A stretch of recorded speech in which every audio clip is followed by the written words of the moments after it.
All right, let's go over the algebra.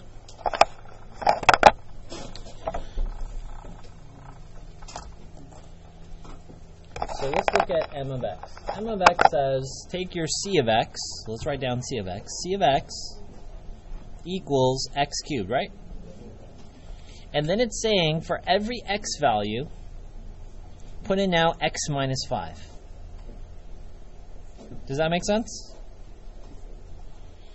And some students are like, how is this related to the real world? My example is, it's kind of old, but in my house we have an old Nintendo Wii system. And in the Nintendo Wii system, you do a lot of things to the functions, right? You can put in the disc to put in the game, right? You can change the games. You have a controller. You can add things to the controller. Does that make sense?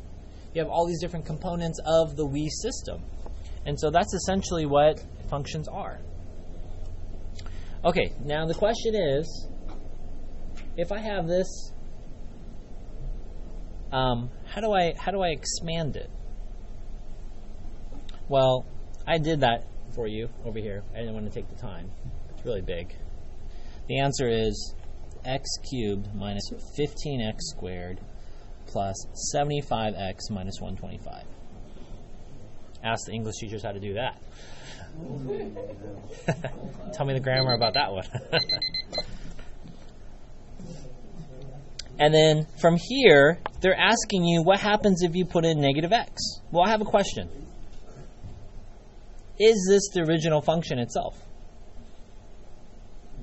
The answer is what? No, it's not. It's not the original function. So if it's not the original function, the answer is neither. And is this the opposite of that?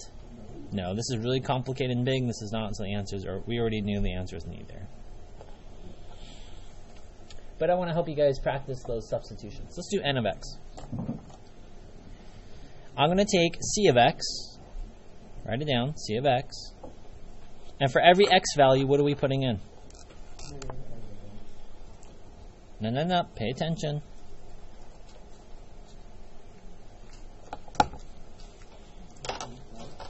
We're putting in x plus 5 for every x value. Oop. So c of x plus 5 equals x plus 5 cubed. It's kind of like you're putting in two functions into one. So my old Wii game can actually fit into a Wii, they call it Wii U, right? It works. So in some ways, you're kind of doing two substitutions. And then when you expand that, you realize it's not the original, so the answer is neither. So in some ways, it's kind of like a function into another function.